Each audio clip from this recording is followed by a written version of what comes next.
Bonsoir chers internautes, bienvenue sur ce plateau de journal de L2A TV. On découvre les titres de ce soir. Évolution rapide de l'intelligence artificielle dans le monde, un événement plutôt bouleversant pour la grande masse humaine qui a du mal à suivre ce progrès. Aristide Couderin éclaire notre lanterne sur cette avancée technologique dans ce journal. Et nous recevons des conseils d'une sage-femme au cours de cette édition pour faciliter le début de grossesse chez la femme, cette période qui n'est pas souvent aisée à traverser. C'est un plaisir de vous retrouver sur ce plateau. Ces dernières années, l'intelligence artificielle progresse à grands pas et fait des prouesses dans plusieurs domaines. Face à cette évolution rapide, les craintes naissent et des inquiétudes se multiplient au sein de l'humanité quant aux risques liés à son usage. L'intelligence artificielle pourrait-elle remplacer l'intelligence humaine? Comprenez tout sur ce progrès technologique avec Aristide Couderin. Dans les prochaines années, avec l'intelligence artificielle, je crois qu'on va assister à une aisance à faire les activités, à faire ce que nous avons l'habitude de faire avec difficulté et tout. Je crois qu'on va être confronté à cette bonne manière de pouvoir faire quelque chose que je dois faire en 3 jours, en une journée, quelque chose que je dois faire en 15 minutes, en 1 minute. Et ça va vraiment beaucoup plus booster, favoriser le développement vraiment que nous escomptons. Ma peur, c'est juste que ce ne soit pas peut-être un bébé venu très tôt pour nous ici en Afrique. Donc, ça va nécessiter également vraiment qu'on informe la population, qu'on informe la jeunesse sur comment est-ce que ça se fait, comment est-ce que ça doit être utilisé. L'intelligence artificielle n'est pas là pour remplacer ma mémoire. L'intelligence artificielle n'est pas là pour remplacer ma capacité physique à faire quelque chose. L'intelligence artificielle est là pour m'aider à mieux faire et aller rapidement. Donc, si j'ai l'habitude, par exemple, de faire 50 boîtes de tomates par jour, avec l'intelligence artificielle, j'en fais désormais 100 ou 200, ce qui me permet d'expandre beaucoup plus mon marché et de vendre beaucoup plus d'avantages. Donc, ça va être vraiment l'acolyte idéal, le guide, le partenaire idéal. Voilà. Depuis ce 7 août, la ville de Parakou accueille la 4e réunion transfrontalière Bénin-Togo, un grand rendez-vous qui s'inscrit dans le cadre du projet de lutte contre le charbon bactéridien.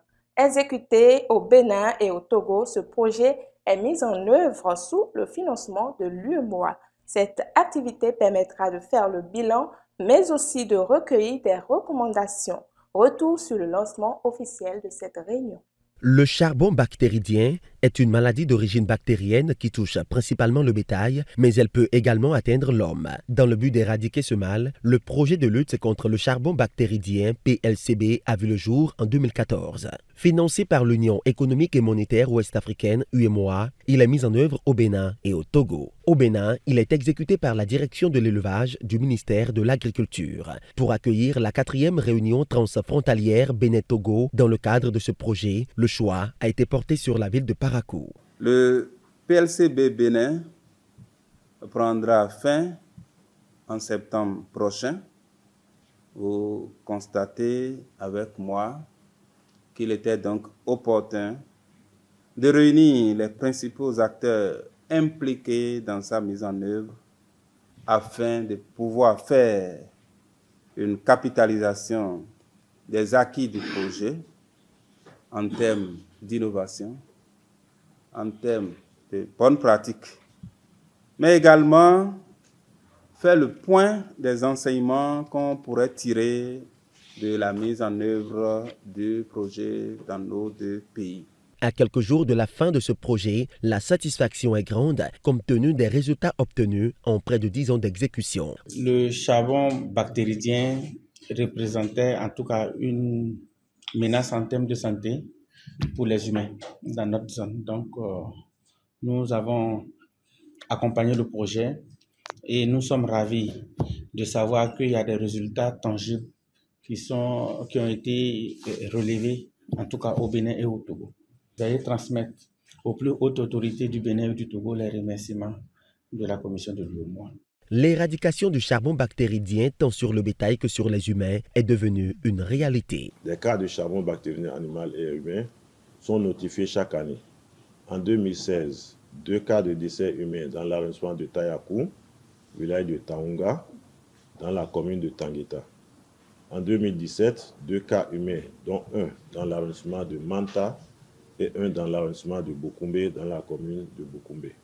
Signalons que depuis 2019, plus aucun cas de perte en vies humaines ni de mortalité au niveau des animaux. Aujourd'hui, au niveau du Togo, ce qu'on ressent, c'est que depuis 2014, il y a 0 cas de mortalité humaine.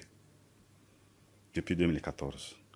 Et puis depuis 2020, il n'y a plus de cas de charbon bactérien au niveau des animaux. Cette 4e réunion transfrontalière Bénin-Togo prendra fin le 9 août 2024. De ces 3 jours de travaux, les participants ont des attentes précises. Je pense beaucoup plus aux échanges fructueux, notamment avec les homologues qui sont venus du Togo pour partager les expériences sur la lutte commune qui est l'éradication du charbon bactérien. Nous, notre attente, c'est de voir concrètement, comparer les activités qui ont été menées ici au Bénin et les activités menées au Togo et voir quelles sont les difficultés qu'ils ont rencontrées, les 2 pays ont rencontrées et tirer une leçon. Rappelons que c'est en 2012 que les foyers de charbon bactéridien ont été détectés dans les 2 pays qui ont, suite à ce constat, sollicité l'UEMOA pour y mettre un terme. Après, il y a une 3e recommandation. Comme je l'annonçais, le premier trimestre est connu pour être concentré de mauvais côtés d'une grossesse. Maux de ventre, de poitrine, fatigue, ballonnement, nausées, angoisse, tout est souvent au rendez-vous pour mettre mal à l'aise la future maman. Votre rédaction s'est alors rapprochée d'une sage-femme pour vous aider à vivre plus facilement ce moment. Suivez. Alors le signe le plus frappant, c'est déjà l'absence des règles. Et on parle en termes d'aménorrhée. Surtout pour la femme qui a un cycle régulier, déjà qu'elle manque ses règles, ça fait un tic. Alors le premier signe, c'est l'absence des règles. Il y a les nausées, les vomissements du matin chez certaines femmes qui font suspecter un début de grossesse, les vertiges par moment. Voilà, la fatigue. Le début de grossesse est caractérisé par une fatigue intense au début. Donc voilà autant de signes qui font penser à une grossesse.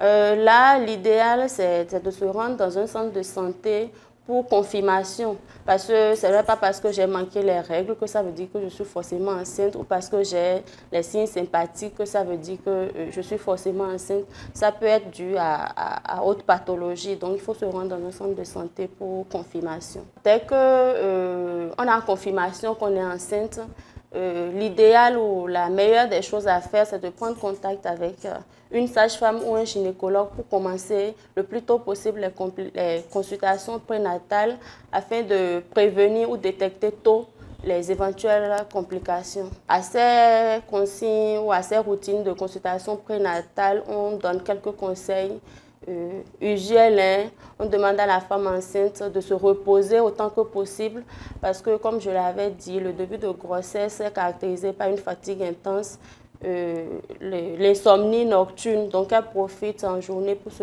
reposer au maximum. On lui demande de boire assez d'eau. La femme enceinte, elle doit boire entre 1,5 et 2 litres d'eau par jour. Elle doit pouvoir bien s'hydrater.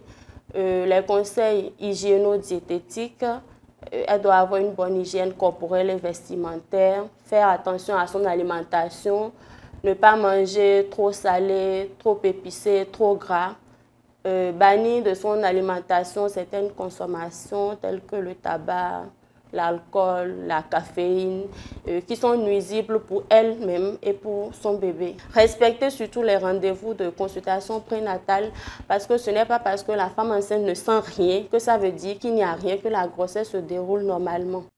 Merci à la rédaction pour cet élément car dit-on souvent que la période pluvieuse est connue pour être celle où les nouvelles futures mamans se multiplient. Au sein de nos hôpitaux, on aura en tout cas le temps de vérifier tout ceci avec notre expert Nadège Zimebagou. On passe à présent à la page inter de ce journal.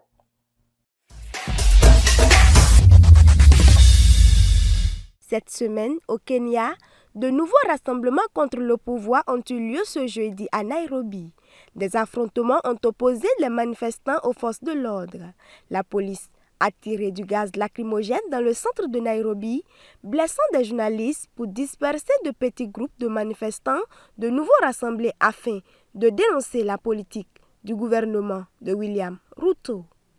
D'autres nouvelles, direction le Vatican où le pape François a renouvelé son appel à la paix au Moyen-Orient lors de son audience générale hebdomadaire ce mercredi, appelant toutes les parties impliquées à ne pas élargir le conflit et à cesser immédiatement le feu sur tous les fronts.